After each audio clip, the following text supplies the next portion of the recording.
ಕಾಳಿ ನಿಜವಾಗಿ ಕಪ್ಪೇನು? ದೂರದಿಂದ ನೋಡಿದರೆ ಕಪ್ಪಗೆ ಕಾಣುತ್ತಾಳೆ, ಹತ್ತಿರದಿಂದ ನೋಡಿದರೆ ಕಪ್ಪಲ್ಲ. ಆಕಾಶ ದೂರದಿಂದ ನೀಲವರ್ಣದ್ದಾಗಿ ಕಾಣುತ್ತದೆ, ಹತ್ತಿರದಲ್ಲಿ ನೋಡಿದರೆ ಅದಕ್ಕೆ ಯಾವ ವರ್ಣವೂ ಇಲ್ಲ. ಸಮುದ್ರದ ನೀರು ದೂರದಿಂದ ನೀಲಿಯಾಗಿ ಕಾಣುತ್ತದೆ, ಹತ್ತಿರ ಹೋಗಿ ಕೈಗೆ ತೆಗೆದುಕೊಂಡು ನೋಡು, ಅದಕ್ಕೆ ಯಾವ ವರ್ಣವೂ ಇಲ್ಲ. ಪರಮಹಂಸರು ಪ್ರೇಮೋನ್ನತರಾಗಿ ಈಗ ಹಾಡಲಾರಂಭಿಸಿದ್ದಾರೆ. ಕಾಲರೂಪಿ ದಿಗಂಬರಿ, ಹೃದಯ ಪದ್ಮ ಭಾಸ್ಕರಿ, ನಿಜವಾಗಿಯೂ ಕಪ್ಪಗೆಹಳೆ ನನ್ನ ತಾಯಿ ಕಾಳಿ. ಶ್ರೀರಾಮಕೃಷ್ಣರು ಮಾತು ಮುಂದುವರಿಸುತ್ತಿದ್ದಾರೆ. ಬಂಧನ ಮತ್ತು ಮುಕ್ತಿ ಇವೆರಡರ ಕರ್ತಳೂ ಅವಳೇ. ಆಕೆಯ ಮಾಯೆಯ ದೆಸೆಯಿಂದ ಸಾಂಸಾರಿಕ ಜೀವರು ಕಾಮಕಾಂಚನಗಳಿಂದ ಬದ್ಧರಾಗುತ್ತಾರೆ, ಮತ್ತೆ ಆಕೆಯ ಕೃಪೆಯಿಂದಲೇ ಮುಕ್ತರಾಗುತ್ತಾರೆ. ಆಕೆ ನಮ್ಮ ಭವಬಂಧನವನ್ನು ಹರಿದು ಕಾಪಾಡತಕ್ಕವಳು. ಈಗ ಪರಮಹಂಸರು ತನ್ನ ಗಂಧರ್ವನಿಂದಿತ ಕಂಠದಿಂದ ಹಾಡಲಾರಂಭಿಸಿದ್ದಾರೆ. ಪಟವನಾಡಿಸುತಿಹಳು ಈ ನನ್ನ ಘನಶ್ಯಾಮೆ, ಜಗದ ಸಂಸಾರಗಳ ಪೇಟೆಯಲ್ಲಿ ಮಾಯೆಯೀ ಸೂತ್ರದಲ್ಲಿ ಬಿಗಿದ ಪಟವೇರುತ್ತಿದೆ, ತುಂಬಿರುವ ಭರವಸೆಯ ಗಾಳಿಯಲ್ಲಿ. ನರರಸ್ಥಿ ಪಂಜರದಿ ಮೂರು ಗುಣಗಳ ಬೆಸೆದು ಮಾಡಿರುವಳೀ ತಾಯಿ ಕುಶಲ ಕಲೆಯ. ಪಟದ ಸೂತ್ರದ ಮೇಲೆ ವಿಷಯ ದಂಟನು ಬಲಿದು ಹರಿಯದಂತವುಗಳನ್ನು ರಚಿಸಿರುವಳು. ಇಂತು ಹಾರುವ 100,000 ಪಟಗಳಲ್ಲಿ ಒಂದೋ ಎರಡೋ ಹರಿದು ಬಿಡುಗಡೆಯ ಪಡೆದು ಹೋಗುತ್ತಿರಲವುಗಳನ್ನು ನಿರೂಪಿಸುತ್ತಾ ಈ ತಾಯಿ ಕೈಯ ಚಪ್ಪಳೆ ತಟ್ಟಿ ನಲಿಯುತಿಹಳು. ರಾಮಪ್ರಸಾದನಿದೋ ನುಡಿಯುವನು ಓ ತಾಯಿ, ಅನುಕೂಲ ಮಾರುತವು ಬೀಸುವಾಗ ನೀನಿನಿತು ಕೃಪೆಗೈದು ಕೈ ಸಡಿಲಗೊಳಿಸಿದರೆ ಎನಿತೋ ಪಟ ದಾಟುವು ಭವ ಜಲಧಿಯ. ಶ್ರೀರಾಮಕೃಷ್ಣರು ಹೇಳುತ್ತಿದ್ದಾರೆ, ಭಗವತಿ ಲೀಲಾಮಯಿ, ಈ ಜಗತ್ತು ಆಕೆಯ ಕ್ರೀಡೆ. ಆಕೆ ಇಚ್ಛಾಮಯಿ, ಲಕ್ಷ ಜನರಲ್ಲಿ ಎಲ್ಲೋ ಒಬ್ಬರಿಗೆ ಮಾತ್ರ ಮುಕ್ತಿ ಕೊಡುತ್ತಾಳೆ. ಬ್ರಾಹ್ಮ ಭಕ್ತ ಮಹಾಶಯರೇ, ಇಚ್ಛೆಪಟ್ಟರೆ ಆಕೆ ಎಲ್ಲರನ್ನೂ ಮುಕ್ತರನ್ನಾಗಿ ಮಾಡಿ ಬಿಡಬಲ್ಲಳು. ಹಾಗಿರುವಾಗ ನಮ್ಮನ್ನೇಕೆ ಸಂಸಾರದಲ್ಲಿ ಬಂಧಿಸಿ ಇಟ್ಟಿದ್ದಾಳೆ ಶ್ರೀರಾಮಕೃಷ್ಣರು? ಆಕೆಯ ಇಚ್ಛೆ. ತಾನು ಸೃಷ್ಟಿಸಿದ ವಸ್ತುಗಳೊಡನೆ ತಾನು ಆಟವಾಡುತ್ತಲೇ ಇರಬೇಕು ಅಂತ ಆಕೆಯ ಇಚ್ಛೆ. ಕಣ್ಣು ಮುಚ್ಚಾಲೆ ಆಟದಲ್ಲಿ ಯಾರು ಹೋಗಿ ಅಜ್ಜಿಯನ್ನು ಮುಟ್ಟಿಬಿಡುತ್ತಾರೋ ಅವರು ಅನಂತರ ಓಡಾಡಬೇಕಾಗಿರುವುದಿಲ್ಲ. ಎಲ್ಲರೂ ಹೋಗಿ ಅಜ್ಜಿಯನ್ನು ಮುಟ್ಟಿಬಿಟ್ಟರೆ ಆಟ ಹೇಗೆ ಮುಂದುವರಿಯಬೇಕು? ಅದು ಆಕೆಗೆ ಅಸಂತೋಷವನ್ನುಂಟು ಮಾಡುತ್ತದೆ. ಆಟ ಮುಂದುವರೆದರೇನೇ ಆಕೆಗೆ ಸಂತೋಷ. ಅದಕ್ಕಾಗಿಯೇ ರಾಮಪ್ರಸಾದ ಹೇಳಿರುವುದು, ಇಂತು ಹಾರುವ 100,000 ಪಟಗಳಲ್ಲಿ ಒಂದೋ ಎರಡೋ ಹರಿದು ಬಿಡುಗಡೆಯ ಪಡೆದು ಹೋಗುತ್ತಿರಲವುಗಳನ್ನು ನಿರೂಪಿಸುತ್ತಾ ಈ ತಾಯಿ ಕೈಯ ಚಪ್ಪಳೆ ತಟ್ಟಿ ನಲಿಯುತಿಹಳು. ಭಗವತಿ ಕಣ್ಣು ಸನ್ನೆ ಮಾಡಿ ಮನಸ್ಸಿಗೆ ರಹಸ್ಯವಾಗಿ ಆಜ್ಞೆ ಮಾಡಿಬಿಟ್ಟಿರುವಂತಿದೆ, ಹೋಗು, ಹೋಗಿ ಸಂಸಾರ ಸುಖ ಅನುಭವಿಸು. ಆದ್ದರಿಂದ ಮನಸ್ಸಿನದೇನು ತಪ್ಪು? ಆದರೆ ಆಕೆ ಮತ್ತೂ ಕೃಪೆ ಇಟ್ಟು ಅದನ್ನು ತನ್ನ ಕಡೆಗೆ ಹರಿಯುವಂತೆ ಮಾಡಿಕೊಟ್ಟರೆ ಆಗ ಮಾತ್ರವೇ ವಿಷಯ ಬುದ್ಧಿಯ ಬಂಧನದಿಂದ ಪಾರಾಗಿ ನಾವು ಮುಕ್ತಿ ಗಳಿಸಿಕೊಳ್ಳಬಹುದು. ಆಗ ಮಾತ್ರವೇ ಅದು ಭಗವತಿಯ ಪಾದ ಪದ್ಮಗಳಲ್ಲಿ ನೆಲೆಸಿ ಇರುತ್ತದೆ. ಪರಮಹಂಸರು ಸಂಸಾರಿಗಳ ನರಕಯಾತನೆಯ ಭಾರವನ್ನು ತಾವೇ ತಮ್ಮ ತಲೆಯ ಮೇಲೆ ಹೊತ್ತುಕೊಂಡಿರುವಂತೆ ಮತ್ತು ಅದಕ್ಕೆಲ್ಲ ತಾವೇ ಹೊಣೆ ಎಂಬ ಭಾವವನ್ನು ವ್ಯಕ್ತಪಡಿಸುವ ಒಂದು ಹಾಡನ್ನು ಹಾಡಲಾರಂಭಿಸಿದ್ದಾರೆ. ಈ ಎದೆಯ ಕೊರೆಯುವುದು ಒಂದೇ ವ್ಯಥೆ ನನಗೆ, ನೀನೊಡನೆ ಇದ್ದರೂ ನಾನೆಚ್ಚರಿದ್ದರೂ ಕಳ್ಳತನವಾಯ್ತಲ್ಲ ನನ್ನ ಮನೆಯೊಳಗೆ. ಎನಿತೋ ಸೊಲ ನಾನಿನ್ನ ಕರೆಯಬೇಕೆಂದೆಂಬ ಸಂಕಲ್ಪವಿದ್ದರೂ ಪ್ರಾರ್ಥನೆಯ ಹೊತ್ತಿನಲ್ಲಿ ನಿನ್ನ ಮರೆತೆ. ಇನಿತೆಲ್ಲ ನಿನ್ನ ಮಾಯೆಯೇ ಎಂದು ಈಗ ಅರಿತೆ. ನೀನು ನನಗೇನೂ ಕೊಟ್ಟಿಲ್ಲವದರಿಂದ ನಾನೇನು ಕೊಡಬಲ್ಲೆ ನಿನಗೆ ಹೇಳು. ನೀ ಕೊಟ್ಟುದನೇ ನಿನಗೆ ಕೊಡುತ್ತಿದ್ದೆ ನಾನು. ಯಶ ಅಪಯಶ, ಸುರಸ ಕುರಸ. ಸಕಲ ರಸವೂ ನಿನ್ನದೇ, ಸಕಲ ರಸೇಶ್ವರಿಯು ನೀನೇ, ಜಗವೆಲ್ಲವೂ ನಿನ್ನ ಲೀಲೆ, ಇದರೊಳೇಕೆ ನೀನೀತರ ರಸಭಂಗವ ಮಾಡುವೆ. ಈ ಮನವನ್ನು ನೀನಿತ್ತೆಹೆ, ಜಗದ ಸುಖವ ಪಡೆಯಲೆಂದು ನನ್ನನಿಲ್ಲಿ ನಿಲ್ಲಿಸಿಹೆ. ನಾನು ನಿನ್ನ ಶಿಶುವಾದರೂ ಈ ಜಗದೀ ಜಂಜಡದಲ್ಲಿ, ಪರಿತ್ಯಕ್ತ ನಂದದಿ ಮಿಥ್ಯೆಯನೇ ಸತ್ಯವೆಂದು, ಕಹಿಯನ್ನೇ ಮಧುರವೆಂದು ಭ್ರಮಿಸಿ ಬಳಲುತ್ತಿರುವೆನು ಎನ್ನುವನೀ ಪ್ರಸಾದನು. ಶ್ರೀರಾಮಕೃಷ್ಣರು ಮಾತು ಮುಂದುವರಿಸುತ್ತಿದ್ದಾರೆ. ಭಗವತಿಯ ಮಾಯೆಯಿಂದಲೇ ಜನರು ಮೋಹಿತರಾಗಿ ಈ ಜಗತ್ತಿನಲ್ಲಿ ಕಟ್ಟುಬೀಳುತ್ತಾರೆ. ಈ ಮನವನ್ನು ನೀನಿತ್ತಿಹೆ, ಜಗದ ಸುಖವ ಪಡೆಯಲೆಂದು ನನ್ನನಿಲ್ಲಿ ನಿಲ್ಲಿಸಿಹೆ ಎನ್ನುವನೀ ಪ್ರಸಾದನು. ಬ್ರಾಹ್ಮಭಕ್ತ: ಮಹಾಶಯರೇ, ಪೂರ್ಣ ತ್ಯಾಗ ಮಾಡದೇ ಇದ್ದರೆ ಭಗವಂತನ ಸಾಕ್ಷಾತ್ಕಾರ ಪಡೆಯಲಾಗುವುದಿಲ್ಲವೇ? ಶ್ರೀರಾಮಕೃಷ್ಣರು ನಗುತ್ತಾ: ನಿಮಗೆ ಸಾಧ್ಯವಾಗಬಹುದು. ನೀವು ಸಂಪೂರ್ಣವಾಗಿ ತ್ಯಾಗ ಮಾಡುವುದರ ಅವಶ್ಯಕತೆ ಏನಿದೆ? ಭಗವಂತ, ಜಗತ್ತು ಎರಡು ಕಡೆಗೂ ನೀವು ದೃಷ್ಟಿಯಿಟ್ಟು ಆನಂದದಿಂದಲೇ ಇದ್ದೀರಿ. ಜೋನಿ ಬೆಲ್ಲ ಗಟ್ಟಿಯೂ ಅಲ್ಲ, ನೀರಿಗೆ ನೀರೂ ಅಲ್ಲ. ಎಲ್ಲರೂ ನಗುತ್ತಾರೆ. ನೀವು ಈಗಿರುವ ರೀತಿಯಲ್ಲಿ ಆನಂದದಿಂದಲೇ ಇದ್ದೀರಿ. ನಿಮಗೆ ನಕ್ಸ್ ಎಂಬ ಇಸ್ಪೀಟಾಟ ಗೊತ್ತೇ? ನಾನು ಹೆಚ್ಚಾಗಿ ನಂಬರು ಗೆದ್ದು ನನ್ನ ಆಟ ಮುಗಿದು ಹೋಗಿದೆ. ನೀವು ಬಹಳ ಬುದ್ಧಿವಂತರು. ನಿಮ್ಮಲ್ಲಿ ಕೆಲವರು 10, ಇನ್ನು ಕೆಲವರು 6, ಮತ್ತೆ ಕೆಲವರು 5 ನಂಬರುಗಳನ್ನು ಮಾತ್ರ ಗಳಿಸಿಕೊಂಡಿದ್ದೀರಿ. ಹೆಚ್ಚಾಗೇನೂ ಗಳಿಸಿಕೊಂಡಿಲ್ಲ. ಆದ್ದರಿಂದ ನನ್ನ ಹಾಗೆ ನೀವು ಆಟವಾಡದೆ ಉಳಿದಿರಬೇಕಾಗಿರುವುದಿಲ್ಲ. ನಿಮ್ಮ ಆಟ ಮುಂದುವರಿಯುತ್ತಿದೆ. ಭೇಷ್. ಎಲ್ಲರೂ ನಗುತ್ತಿದ್ದಾರೆ. ಸತ್ಯವಾಗಿ ಹೇಳುತ್ತೇನೆ, ನೀವು ಸಂಸಾರದಲ್ಲಿ ಇದ್ದೀರಿ. ಇದು ದೋಷವಾದ್ದೇನಲ್ಲ. ಆದರೆ ನೀವು ಭಗವಂತನ ಕಡೆಗೆ ಮನಸ್ಸು ತಿರುಗಿಸಿ ಇಡಬೇಕು. ಇಲ್ಲದಿದ್ದರೆ ನೀವು ಜಯಶಾಲಿಗಳಾಗೋದಿಲ್ಲ. ಒಂದು ಕೈಯಿಂದ ಕೆಲಸ ಮಾಡಿ, ಇನ್ನೊಂದು ಕೈಯಿಂದ ಭಗವಂತನನ್ನು ಬಲವಾಗಿ ಹಿಡಿದುಕೊಳ್ಳಿ. ಕರ್ಮ ಮುಗಿದ ನಂತರ 2 ಕೈಗಳಿಂದಲೂ ಭಗವಂತನನ್ನು ಹಿಡಿದುಕೊಳ್ಳಿ. ಎಲ್ಲ ಮನಸ್ಸಿನ ಮೇಲೆ ನಿಂತಿದೆ. ಮನಸ್ಸೇ ಬಂಧನಕ್ಕೆ ಕಾರಣ, ಮನಸ್ಸೇ ಮುಕ್ತಿಗೆ ಕಾರಣ. ಮನಸ್ಸಿಗೆ ಯಾವ ಬಣ್ಣ ಕೊಟ್ಟರೆ ಅದು ಆ ಬಣ್ಣ ಧರಿಸುತ್ತದೆ. ಉದಾಹರಣೆಗೆ, ಅಗಸನ ಮನೆಯಿಂದ ತಂದ ಬಟ್ಟೆ ಕೆಂಪು ಬಣ್ಣದಲ್ಲಿ ಅದ್ದಿದರೆ ಕೆಂಪು, ನೀಲಿ ಬಣ್ಣದಲ್ಲಿ ಅದ್ದಿದರೆ ನೀಲಿ, ಹಳದಿ ಬಣ್ಣದಲ್ಲಿ ಅದ್ದಿದರೆ ಹಳದಿ, ಮತ್ತಾವ ಬಣ್ಣದಲ್ಲಿ ಅದ್ದಿದರೂ ಆ ಬಣ್ಣ ಧರಿಸುತ್ತದೆ. ನೋಡಿಲ್ಲವೇ? ಒಂದಿಷ್ಟು ಇಂಗ್ಲಿಷ್ ಓದುವುದನ್ನು ಕಲಿತುಕೊಂಡಿರಿ ಎಂದರೆ ನಿಮ್ಮನ್ನು ಹೇಳದೆ ಕೇಳದೆ ಕೋಸ್ ಪಿಸ್ ಎಂದು ಇಂಗ್ಲೀಷು ಪದಗಳು ನಿಮ್ಮ ಬಾಯಿಂದ ಹೊರಬೀಳುವುದನ್ನು. ಎಲ್ಲರೂ ನಗುತ್ತಾರೆ. ಬಳಿಕ ಕಾಲಿಗೆ ಬುಟ್ಸು ಸಿಳ್ಳು ಹಾಕುತ್ತಾ ಆಲಾಪನೆ ಮಾಡುವುದು, ಇವೆಲ್ಲ ಬಂದುಬಿಡುತ್ತದೆ. ಇವೆಲ್ಲ ಒಂದೇ ಜೊತೆ. ವಿದ್ಯಾವಂತ ಸಂಸ್ಕೃತ ಕಲಿತುಕೊಂಡಿದ್ದೇ ಆದರೆ ಪದೇ ಪದೇ ಸಂಸ್ಕೃತ ಶ್ಲೋಕಗಳನ್ನು ಎತ್ತಿ ಹೇಳುತ್ತಲೇ ಇರುತ್ತಾನೆ.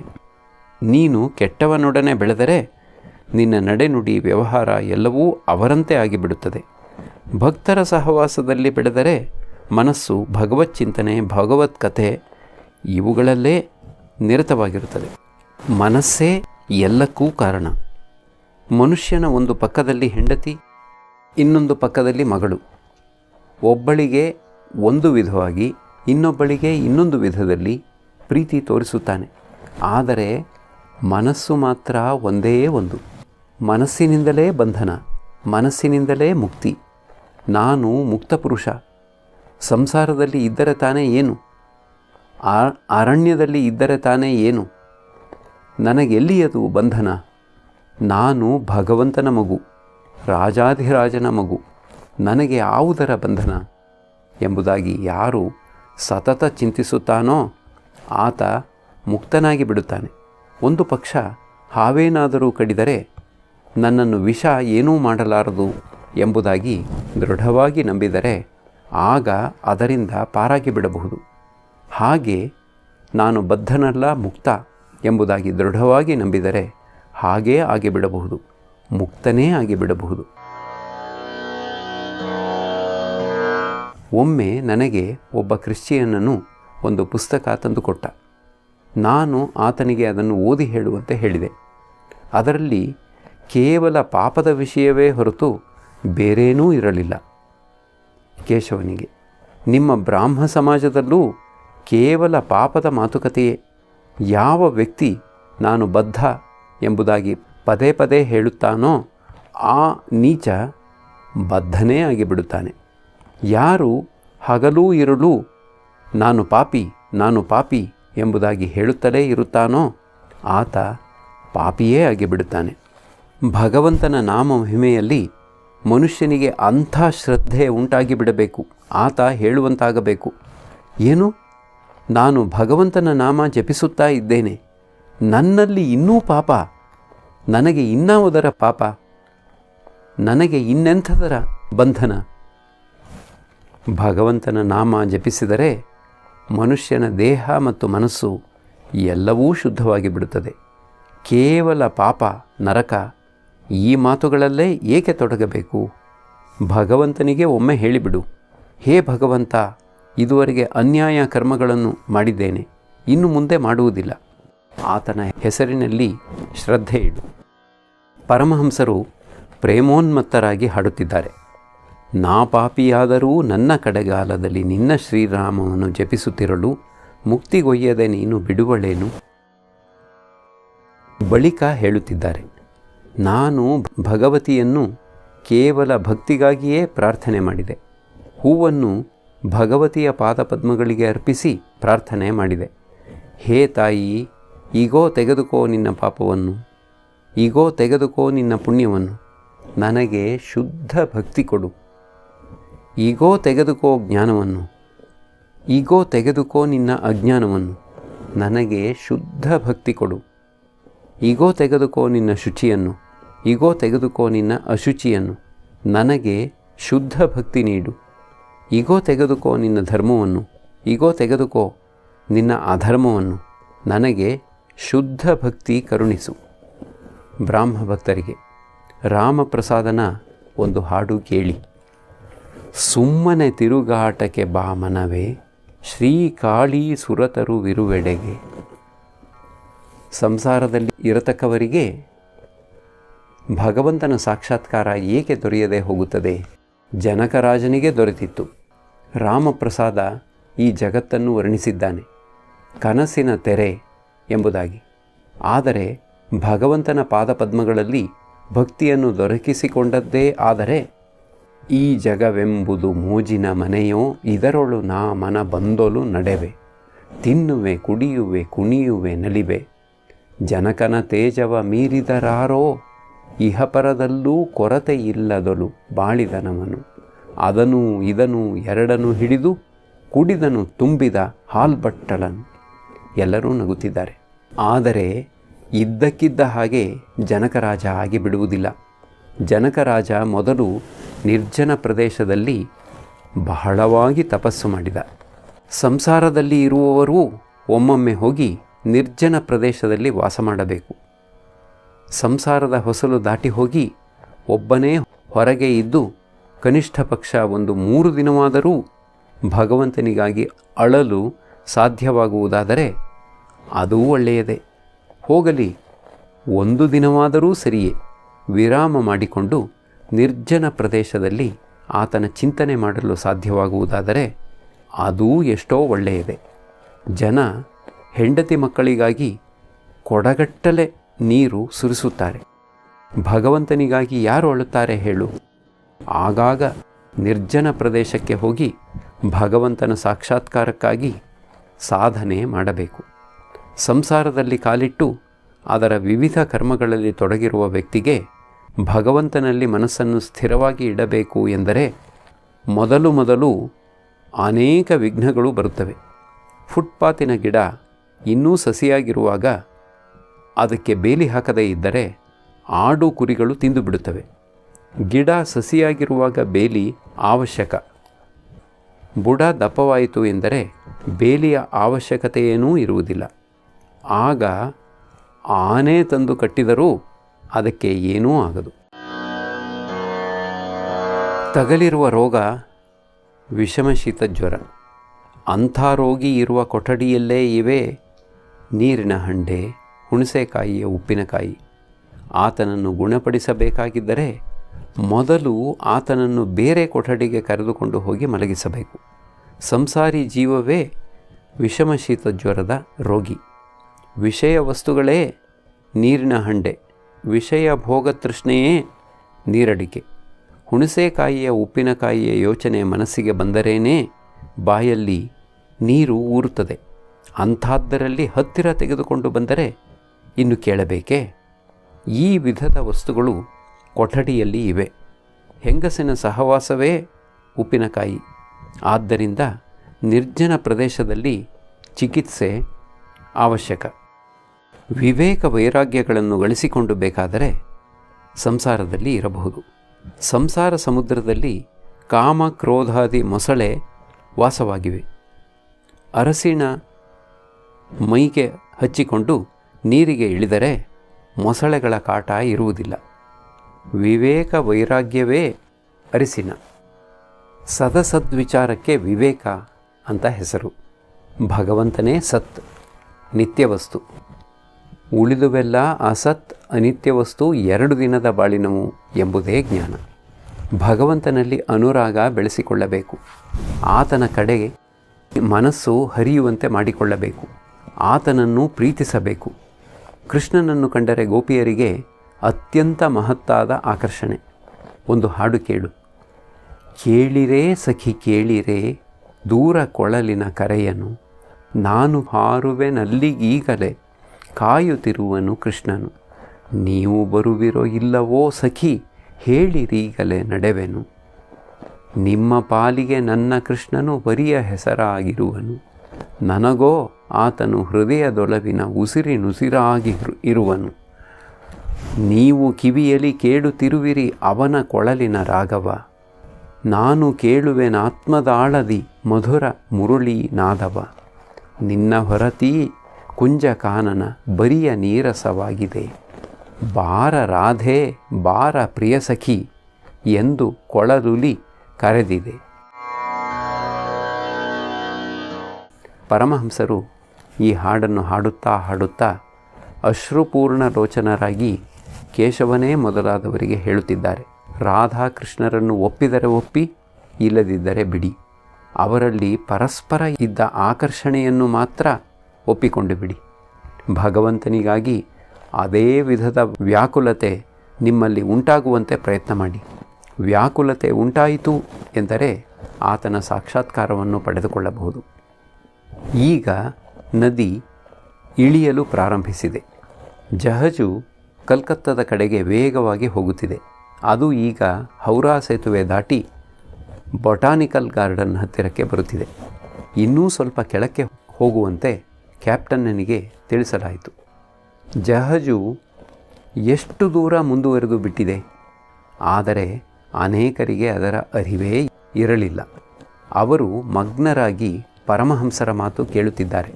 ಹೊತ್ತು ಹೇಗೆ ಕಳೆದು ಹೋಯಿತು ಎಂಬುದರ ಪ್ರಜ್ಞೆಯೇ ಅವರಿಗೆ ಇರಲಿಲ್ಲ. ಕೇಶವಸೇನ ಪುರಿ ಮತ್ತು ತೆಂಗಿನಕಾಯಿಯ ತುರಿ ಇವನ್ನು ಹಂಚುತ್ತಿದ್ದಾನೆ. ಎಲ್ಲರೂ ಅವನ್ನು ತಮ್ಮ ಚೌಕದ ಸೆರಗಿಗೆ ಹಾಕಿಸಿಕೊಳ್ಳುತ್ತಿದ್ದಾರೆ. ಈಗ ಕೈಗೂ ಬಾಯಿಗೂ ಕೆಲಸ ಶುರುವಾಗಿದೆ. ಎಲ್ಲರೂ ಆನಂದದಿಂದ ತುಂಬಿ ತುಡುಕಾಡುತ್ತಿದ್ದಾರೆ. ಆದರೆ ಇಂಥ ಆನಂದದ ಸಮಯದಲ್ಲಿ ಕೇಶವನಿಗೂ ವಿಜಯನಿಗೂ ಸರಿ ಹೋಗದೇ ಇರುವುದನ್ನು ನೋಡಿ ಅವರಿಬ್ಬರಿಗೂ ಸ್ನೇಹ ಬೆಳೆಸಲು ಪರಮಹಂಸರು ಕಾತರರಾಗಿದ್ದಾರೆ. ಶ್ರೀರಾಮಕೃಷ್ಣರು ಕೇಶವನಿಗೆ, ನೋಡಿಲ್ಲಿ ವಿಜಯ ಬಂದಿದ್ದಾನೆ. ನಿಮ್ಮಿಬ್ಬರ ಜಗಳ ವಿವಾದ ಶಿವ ಮತ್ತು ರಾಮರ ಜಗಳದಂತಿದೆ. ಶಿವ ರಾಮನ ಗುರು. ಇಬ್ಬರಿಗೂ ಯುದ್ಧವು ನಡೆಯಿತು. ಬಳಿಕ ಒಪ್ಪಂದಕ್ಕೂ ಬಂದು ಬಿಟ್ಟರು. ಆದರೆ ಶಿವನ ಭೂತ ಪ್ರೇತಗಳಿಗೂ ರಾಮನ ವಾನರ ಸೈನ್ಯಕ್ಕೂ ಕಚ್ಚಾಟ ಬಡಿದಾಟ. ಏನು ಮಾಡಿದರೂ ನಿಲ್ಲಲೊಲ್ಲದು. ಗಟ್ಟಿಯಾಗಿ ನಗು. ರಕ್ತ ಸಂಬಂಧಿಗಳಲ್ಲೂ ಈ ರೀತಿಯಾದ ಜಗಳ ಆಗುವುದುಂಟು. ಲವಕುಶರು ರಾಮನೊಡನೆ ಯುದ್ಧ ಮಾಡಲಿಲ್ಲವೇ? ತಾಯಿಯ ಶುಭ, ಮಗಳ ಶುಭ ಪ್ರತ್ಯೇಕವೋ ಏನೋ ಎಂಬುವ ಹಾಗೆ ಅವರಿಬ್ಬರು ಪ್ರತ್ಯೇಕವಾಗಿ ಮಂಗಳಗೌರಿ ವ್ರತ ಆಚರಿಸುವುದನ್ನು ನೀನು ನೋಡಿಲ್ಲವೇ? ಆದರೆ ವಾಸ್ತವವಾಗಿ ಇವಳ ಶುಭದಿಂದ ಅವಳಿಗೆ ಶುಭ, ಅವಳ ಶುಭದಿಂದ ಇವಳಿಗೆ ಶುಭ. ನಿನಗೊಂದು ಸಮಾಜ ಇದೆ, ಹಾಗೆಯೇ ವಿಜಯನಿಗೂ ಒಂದು ಸಮಾಜ ಅವಶ್ಯಕ, ಎಲ್ಲರ ನಗು. ಸಾಕ್ಷಾತ್ ಭಗವಂತ ಶ್ರೀಕೃಷ್ಣನೇ ಬೃಂದಾವನದಲ್ಲಿ ಗೋಪಿಯರೊಡನೆ ಕ್ರೀಡೆಯಲ್ಲಿ ತೊಡಗಿರುವಾಗ ಜಟಿಲೆ ಕುಟಿಲೆಯರು ಅಲ್ಲಿಗೆ ಬರುತ್ತಾರೆ. ನೀನು ಕೇಳಬಹುದು ಏಕೆ ಎಂಬುದಾಗಿ. ಜಟಿಲೆ ಕುಟಿಲೆಯರಿಲ್ಲದೆ ಇದ್ದರೆ ಕ್ರೀಡೆ ಕಳೆಗಟ್ಟದು. ಎಲ್ಲರೂ ನಗುತ್ತಿದ್ದಾರೆ. ಅವರಿಲ್ಲದೇ ಇದ್ದರೆ ತಮಾಷೆಯೇ ಇರದು, ಗಟ್ಟಿಯಾದ ನಗು. ರಾಮಾನುಜಾಚಾರ್ಯರು ವಿಶಿಷ್ಟಾದ್ವೈತವಾದಿ, ಆದರೆ ಅವರ ಗುರು ಅದ್ವೈತವಾದಿ. ಕೊನೆಗೆ ಅವರಿಬ್ಬರಿಗೂ ಹತ್ತಿಕೊಂಡಿತು. ಗುರು ಶಿಷ್ಯರು ಪರಸ್ಪರ ಮತ ಖಂಡನೆ ಮಾಡಲು ಶುರು ಮಾಡಿದರು. ಹೀಗೆ ಯಾವಾಗಲೂ ಆಗುವುದುಂಟು. ಆದರೆ ಗುರುವಿಗೆ ಶಿಷ್ಯ ತನ್ನವನೇ. ಎಲ್ಲರೂ ಪರಮಹಂಸರ ಮಾತು ಕೇಳಿ ಆನಂದದಿಂದ ಇದ್ದಾರೆ. ಶ್ರೀರಾಮಕೃಷ್ಣರು ಕೇಶವನಿಗೆ, ನೀನು ಜನರ ಪ್ರಕೃತಿಯನ್ನು ಚೆನ್ನಾಗಿ ಪರೀಕ್ಷಿಸಿ ಶಿಷ್ಯರನ್ನಾಗಿ ಮಾಡಿಕೊಳ್ಳುವುದಿಲ್ಲ. ಅದಕ್ಕಾಗಿಯೇ ಈ ರೀತಿ ನಿನ್ನನ್ನು ಬಿಟ್ಟು ಹೋಗುತ್ತಾರೆ. ಮನುಷ್ಯರೆಲ್ಲರೂ ನೋಡುವುದಕ್ಕೇನೋ ಒಂದು ರೀತಿ ಕಾಣುತ್ತಾರೆ, ಆದರೆ ಭಿನ್ನ ಪ್ರಕೃತಿ ಉಳ್ಳವರು ಇದ್ದಾರೆ. ಕೆಲವರಲ್ಲಿ ಸತ್ವಗುಣ, ಇನ್ನು ಕೆಲವರಲ್ಲಿ ರಜೋಗುಣ, ಮತ್ತೆ ಕೆಲವರಲ್ಲಿ ತಮೋಗುಣ ಅಧಿಕವಾಗಿರುತ್ತದೆ. ಎಲ್ಲ ಕಡುಬುಗಳು ನೋಡುವುದಕ್ಕೇನೋ ಒಂದೇ ರೀತಿ ಇರುತ್ತದೆ, ಆದರೆ ಕೆಲವುದರೊಳಗೆ ಹಾಲು ಖೋವ ಇರುತ್ತದೆ, ಮತ್ತೆ ಕೆಲವುದರೊಳಗೆ ಉದ್ದಿನಬೇಳೆ ಹೂರ್ಣ ಇರುತ್ತದೆ. ಎಲ್ಲರೂ ನಗುತ್ತಾರೆ. ನನ್ನ ಭಾವ ಏನು ಗೊತ್ತೇ? ನಾನು ಉಂಡು ತಿಂದು ಆನಂದದಿಂದ ಇದ್ದೇನೆ, ಉಳಿದುದೆಲ್ಲ ಭಗವತಿಗೆ ಗೊತ್ತು. ಈ 3 ಮಾತುಗಳನ್ನು ಗುರು, ಕರ್ತ, ತಂದೆ ಎಂಬುದನ್ನು ಎತ್ತಿತು ಎಂದರೆ ನನಗೆ ಮುಳ್ಳು ಚುಚ್ಚಿದ ಹಾಗೆ ಆಗುತ್ತದೆ. ಇರತಕ್ಕ ಗುರು ಕೇವಲ ಒಬ್ಬನೇ ಒಬ್ಬ, ಆತನೇ ಸಚ್ಚಿದಾನಂದ. ಆತ ಮಾತ್ರವೇ ಶಿಕ್ಷಣ ಕೊಡಬಲ್ಲ. ನನ್ನದು ಸಂತಾನ ಭಾವ. ಮಾನವನ ಅಂತಸ್ತಿನಲ್ಲಿರುವ ಗುರುಗಳು ಲಕ್ಷಗಟ್ಟಲೆ ಸಿಗುತ್ತಾರೆ. ಎಲ್ಲರಿಗೂ ಗುರು ಆಗಬೇಕು ಅಂತ ಇಚ್ಛೆ, ಆದರೆ ಶಿಷ್ಯನಾಗಬೇಕು ಅಂತ ಯಾರಿಗೆ ತಾನೇ ಇಚ್ಛೆ ಇದೆ?